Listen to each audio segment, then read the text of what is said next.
I sold my car so my sister could take a life-changing course. She dropped out after 3 weeks. Now they want me to do it again for her boyfriend. 21 missed calls today. Family means sacrifice, my mother always said. She just forgot to mention whose. My phone vibrated again.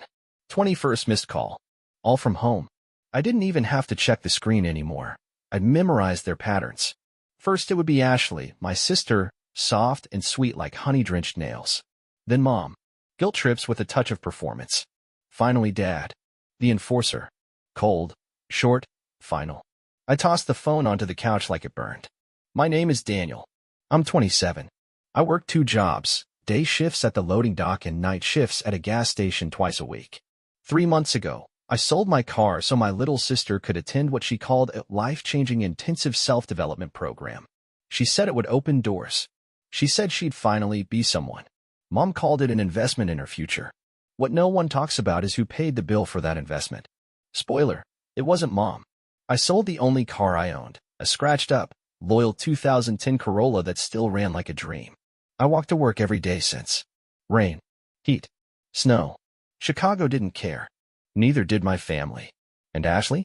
She quit the program after 3 weeks. Said it was too intense, and that her inner child was triggered. I didn't even know what that meant.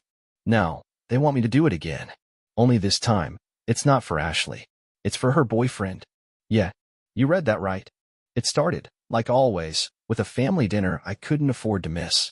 I remember the meatloaf. Dry. I was chewing it like leather while Ashley twirled spaghetti around her fork like we were in Tuscany, not Mom's cramped kitchen with peeling wallpaper and an ancient microwave that made sparks when you looked at it wrong. Daniel, Mom said, folding her napkin like it was a business proposal. You remember Jason, right? Ashley's boyfriend. Man-bunned, vape-clouded Jason. He wore a muscle tank and a jacket made of what looked like pleather. He was staying at our place for a few weeks while figuring things out. It had been 5 months. Yeah, I said flatly, stabbing the meatloaf. Hard to forget. Ashley beamed, nudging him with her shoulder. He winked at me. Winked. So, Mom continued. Jason's been accepted into this amazing self-leadership certification. Very elite. Very transformative. Ashley found it. Isn't she incredible? Incredible, I repeated, swallowing dry meat in rage. Dad finally looked up from his phone. It's not cheap, though. But we figured, you've always been supportive. Always giving. You've got that emergency fund, don't you? My fork stopped halfway to my mouth. I blinked. Excuse me. Ashley reached for my arm like we were besties. Danny, please. It's only $6,000. And it's his future. Just like mine. I couldn't help it. I laughed. Sharp. Dry. Your future lasted 3 weeks. She flinched. Mom gasped like I'd hit someone. That's not fair, Daniel. You know she had a hard time adjusting. She didn't even unpack. She tried. Ashley snapped. But some people don't believe in emotional growth, do they? Right. I muttered. My bad. I was too busy walking to work in the snow so you could go to your healing circle. Dad slammed his fork down. That's enough. You're being selfish. The word hit like a slap. Selfish. I'd given up my car. My savings. My weekends. And now, apparently, my dignity. Just think about it, Mom said more softly. We're a family. Family sacrifice. You don't need to say yes tonight. But they all looked at me like I already had. I didn't sleep that night. My apartment felt too small. My thoughts too loud. The worst part? I wanted to say no. But I knew how it would play out. They'd say I was bitter, ungrateful, cold. And eventually, when I refused, they'd cut me out. Again. Just like they had when I refused to co-sign Ashley's car loan 2 years ago. A full 6 weeks of silence. I'd only been invited back into the family group chat after I paid off Mom's vet bill. Not because they missed me. Because they needed me. Always when they needed. The next morning, I woke up to the buzzing of my phone. I blinked, still groggy. 21 missed calls. You always have money, Daniel. What's the big deal? 3 days after the family dinner, I got an email from Ashley with the subject line. Can you co-sign for Jason's tuition? No greeting. No question mark at the end. Just a screenshot of the program cost, $5, $9.50, and the words. He needs to submit payment this week to secure his spot. Don't overthink it. Don't overthink it. Like I hadn't already sold my car. Like I wasn't already walking to the warehouse in freezing rain. Like I wasn't patching together rent with coffee-stained paychecks. I didn't respond. An hour later, I got a voice message from Mom. Honey, I saw you didn't reply. We're just trying to help Jason get his life together. You know how much potential he has. He just needs one chance. Like you had. Remember when Grandpa helped you get that warehouse job? Same thing, sweetie. I'd found the job myself. After 80 applications, the escalation began with a family group chat rename. From Family Circle of Trust to Manifesting Jason's Future. I stared at it. Even Dad replied, let's make it happen. I muted the chat. A week passed. Silence. Then, Mom, Daniel, we're in a bit of a bind. We had to cover Ashley's rent this month. She got behind again. Ashley, ugh, I hate this. I feel so embarrassed. Can you just pay Mom back so she doesn't stress? I'll pay you back after, well, once I start doing readings again. Readings? I asked. Yeah, tarot, mostly. Sometimes astrology charts. I hung up mid-sentence. By the second week, they stopped pretending it was a request. It was a Sunday night. I was half asleep, curled under my scratchy blanket, when the doorbell rang. I checked the clock. 9:47 p.m. It was Dad. He stood in the hallway, arms crossed, not even hiding the disappointment on his face. Thought I'd come by in person. Cut to the chase. I leaned against the doorframe, arms crossed. What are you talking about? He gave me the look. The Father of the Year look. You're being difficult. That's not like you. My jaw clenched. You drove here to say that? No. I came to say this. Jason needs help. Ashley believes in him. Your mom believes in him. I believe in him. The question is, do you? My voice came out colder than I meant. No.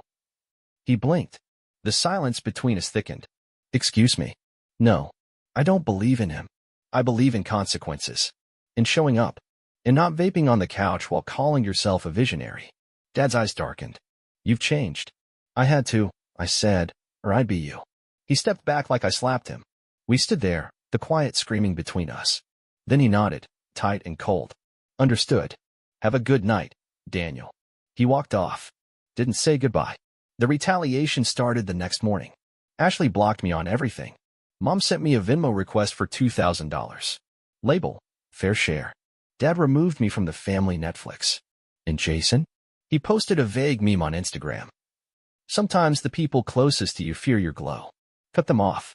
Heal louder. I laughed. Loud and bitter. But the final straw? It wasn't the money. It was what they did with my name. Jason applied for a private loan, with me as a co-signer. Forged email. Fake pay stub. Used my social. The call came from the bank. Mr. Morales, we're just confirming the application you submitted for. Jason Finn. I felt my body freeze. I hung up, heart pounding, and called Ashley. She picked up. Finally. Are you out of your mind? Why are you yelling? She said, like I was the problem. You used my information. You tried to put me on a loan. I didn't do anything. Jason said he'd handle it. By committing fraud? You're overreacting. I stopped myself. My voice broke. Ashley. I sold my car for you. I ate instant noodles for weeks so you could heal your inner child. I walked to work with frozen feet. And now you think you can fake my identity to pay for your boyfriend's dream.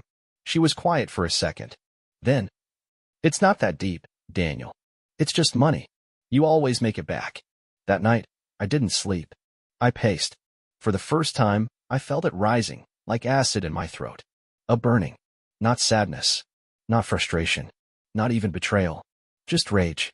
I watched them toast each other with my sacrifices. That's when I knew I was done. Third Saturday of the month. Family gratitude dinner. Another one of those traditions I never chose, but was expected to attend. As usual, I showed up. Empty-handed, but full of pressure. My mother greeted me at the door with perfume that was too sweet and a smile that was too soft to be sincere. Still single, Daniel, she said with a familiar edge in her voice. Her signature form of affection disguised as criticism. Inside, the living room buzzed with fake warmth. Ashley was glowing in a designer dress, fresh from some face yoga workshop. Jason had cleaned up. No vape in sight, hair tied in a man bun, wearing a suspiciously new button-down. Dad was seated on the couch, swirling whiskey like it was a magic potion that erased accountability. The table was set beautifully. Silver name cards. Wine glasses. A glossy centerpiece. One card stood out. Congratulations, Jason, future certified transformational leader. They were celebrating him. He had paid for the course. Just not with his own money. Oh, Daniel, my mom called, raising her glass.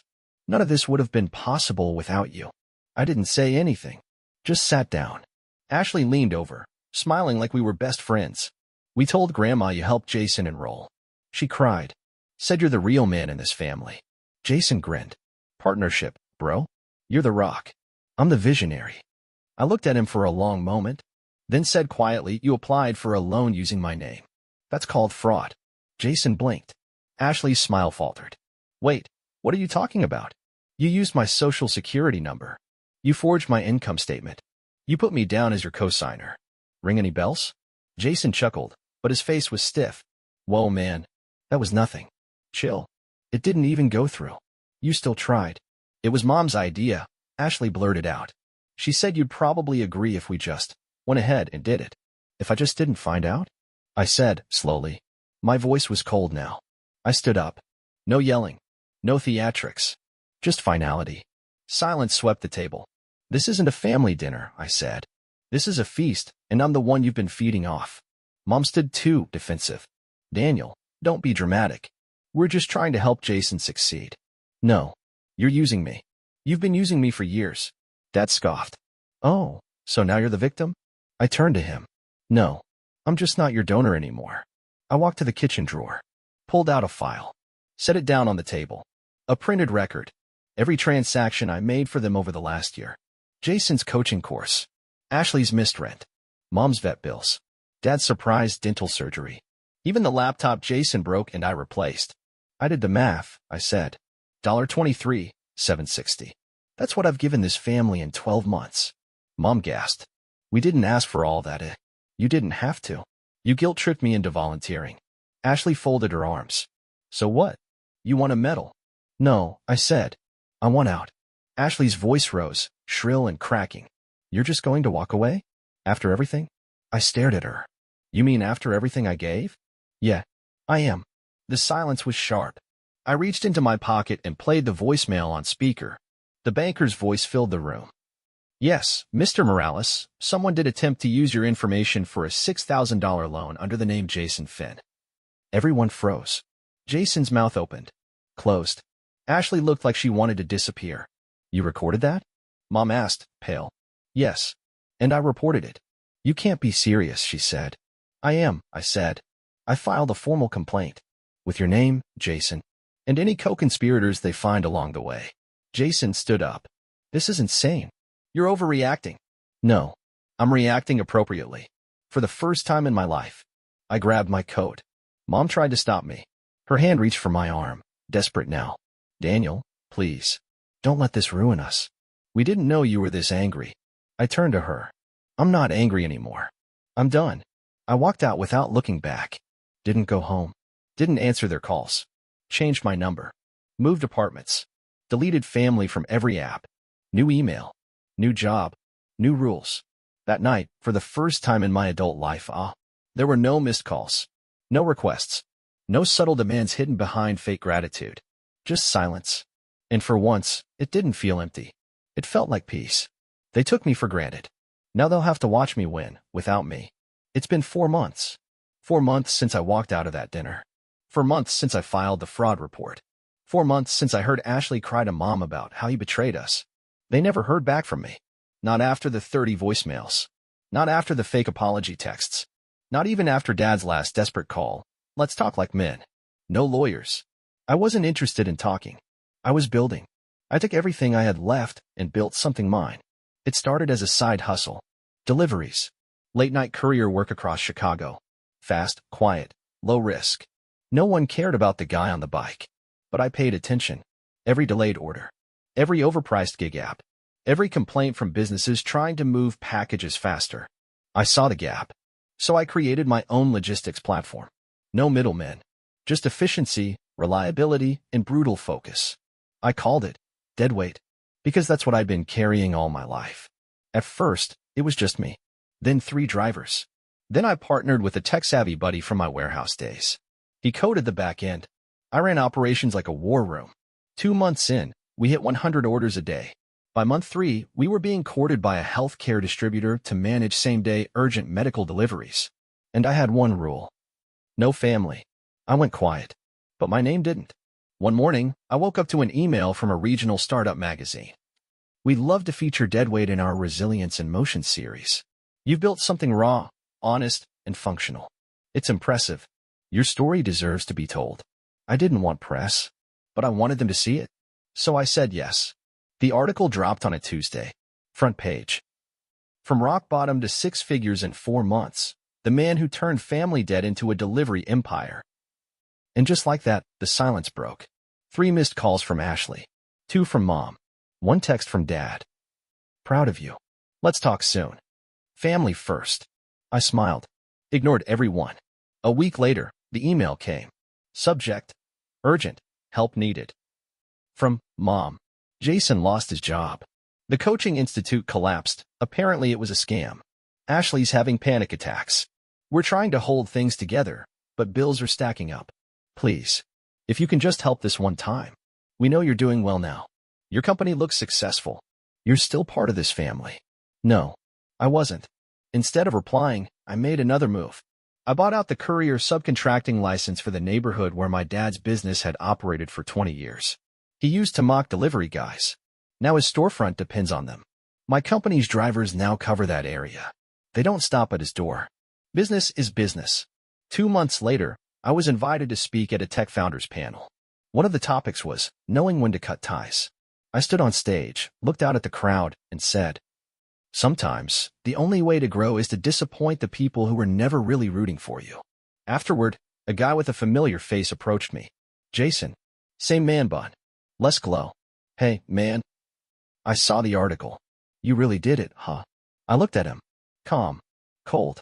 I did. He laughed nervously. I've been thinking of starting something too. Like, coaching for guys in transition. Maybe we could. No. His face dropped. No. He asked. You stole from me. You lied. You leveraged my name without asking. That's not a bridge you get to walk back across. But Ashley misses you. That's her problem. I walked away. My final message to them was public. A feature-length blog on Deadweight's website, titled, The Cost of Being Useful, Why I Stopped Saving Everyone But Me. It went viral in 2 days. Over 200K reads. Dozens of reposts with captions like, This is what it looks like when the black sheep burns the barn down and builds a castle from the ashes. I didn't need their apology. I needed them to feel the absence they created. And they did. They called me selfish. But I was just finally living for myself. 1 year. Exactly 365 days since I walked away from them. Since I was called bitter, ungrateful, cold. Since I was told, family means helping, no matter what. No? I own 2 apartments. Deadweight has expanded to 4 major cities. We're negotiating a 7-figure acquisition offer, one I might decline just because I can. And still, they call. The first message came from Ashley. Hey, just wondering if you'd be willing to talk? I miss my brother. She attached a photo. It was from her childhood. We were kids, maybe 9 and 12. I was helping her fix the chain on her bike. I didn't reply. Some memories are sacred. That doesn't mean the people in them still are. Then came Mom. Her voice in the voicemail was fragile, like a ghost trying to sound alive. Daniel, your father's not well. Stress. Blood pressure. You know how it is. We don't know what happened. You were always the reliable one. She meant available. Dad didn't call. He sent a 2-word email. Coffee sometime? I marked it unread. The day they finally saw me again, I wasn't hiding. It was at a business conference, oddly enough, one hosted at the same downtown hotel Ashley used to dream of staying in. I was the keynote speaker. Topic: When cutting ties is the only way to grow. My photo was everywhere. Ashley saw it first. She was there for some adjacent self-leadership seminar.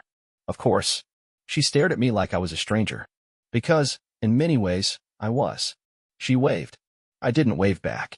6 months later, I got one final message from Mom. Subject line: We're sorry. Daniel, we've done a lot of thinking. About who you were. About how we treated you. We were scared, and lazy, and selfish. We assumed you'd always be there because you always were. But we see now, you didn't leave the family. You left the roles we forced you into. And we're proud of you. Even if we don't deserve to say it. It was the most honest thing she ever wrote. I read it twice. Then archived it. No? I live in a top-floor apartment, floor-to-ceiling windows. I make my coffee slow in the morning. My team runs like a machine. My inbox doesn't explode with emergencies anymore. And sometimes, only sometimes, I scroll through old voicemails just to remember how far I've come. I still don't answer. Because peace doesn't require an audience. 1 year later, Deadweight is the name of my company. But I don't carry any anymore. No unspoken obligations. No guilt-laced expectations. No, just this once. I walk alone. Not because no one's with me, but because I finally chose where I'm going. Last week, I stood outside the old neighborhood. Ashley's building was up for foreclosure. Dad's business had downsized. Jason's new life coaching brand had vanished after 3 bad reviews. They didn't see me, but I saw them. Still circling. Still looking for someone to carry their weight. And me? I got in my car. The new one. Paid in full. Leather seats. Soft ride. Bluetooth synced. I drove past them. Windows down. Music on. Not in anger. Not in triumph. But with peace.